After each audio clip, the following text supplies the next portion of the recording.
Hello, 8 Green students. It's been a while since I've done a video recorded lesson for you. If you were not able to join us live today, then you'll need to watch this recording.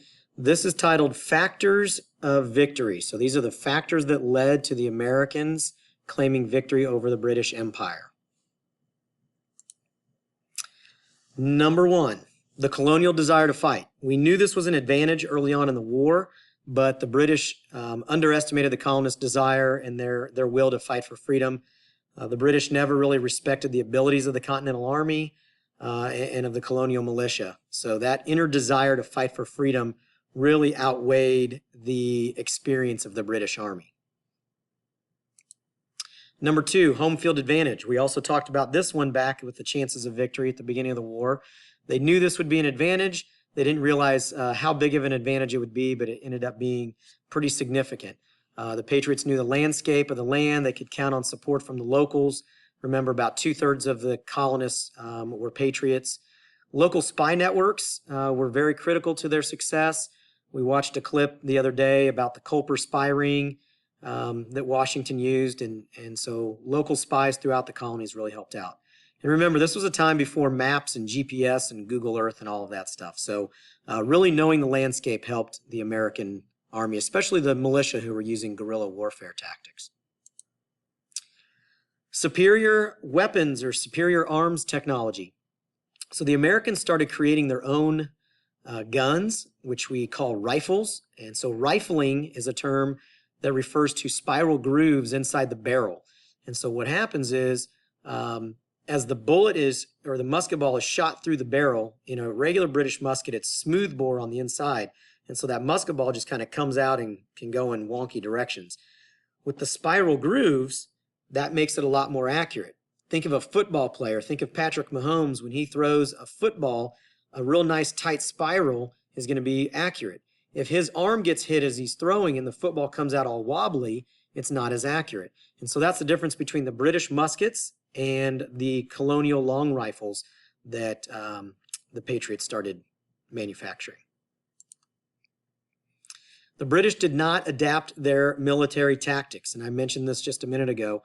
The colonists started using guerrilla warfare, swift hit-and-run attacks, sneak attacks, surprise attacks, using snipers to take out officers, whereas the British wanted to continue to use volley warfare and fight in big lines and open fields. And the colonists did that to some extent, but the colonial militia, people like Ethan Allen and the Green Mountain Boys and George Rogers Clark with his Over Mountain Men, Daniel Morgan and his Morgan Sharpshooters, all those groups started using guerrilla warfare.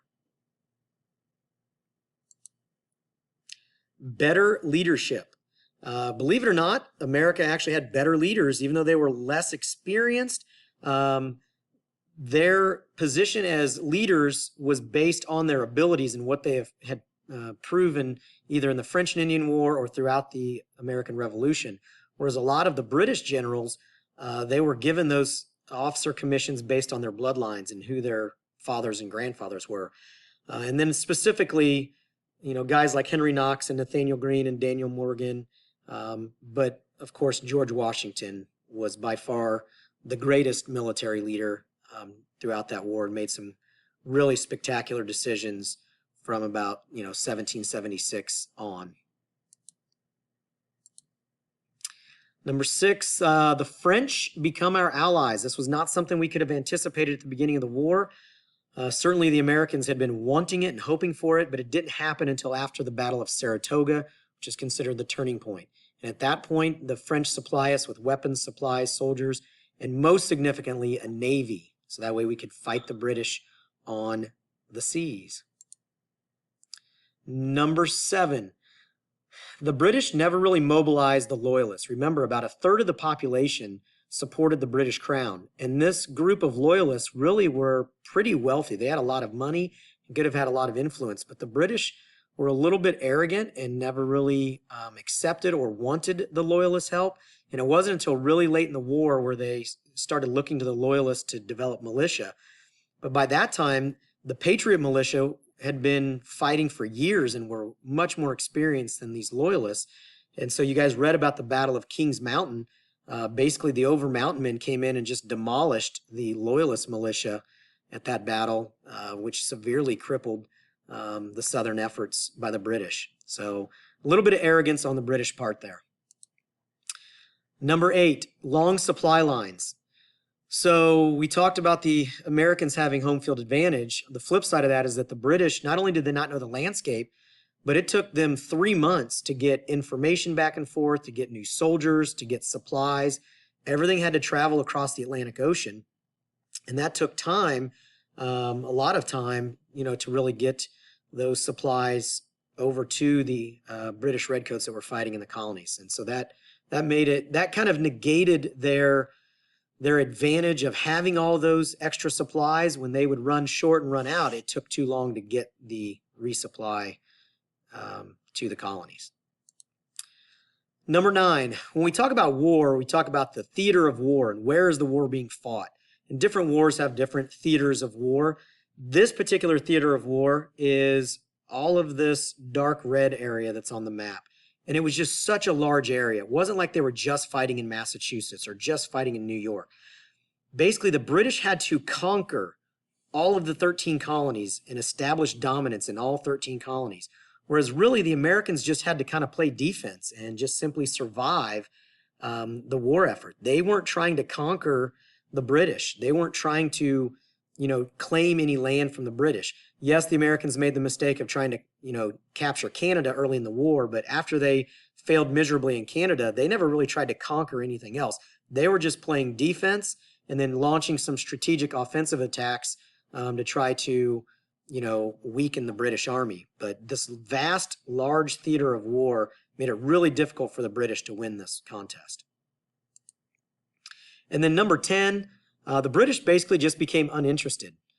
British soldiers and citizens became bored. They became apathetic. They were losing a lot of money. They were losing lives. British merchants were suffering because there were still ongoing boycotts. And it just really, really was long. It's one thing to ask British soldiers to go over and fight for a year, maybe even 2.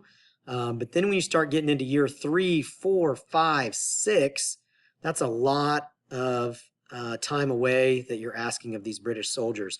And so the fighting, started in 1775. Yorktown was 1781. That's really when the fighting ended.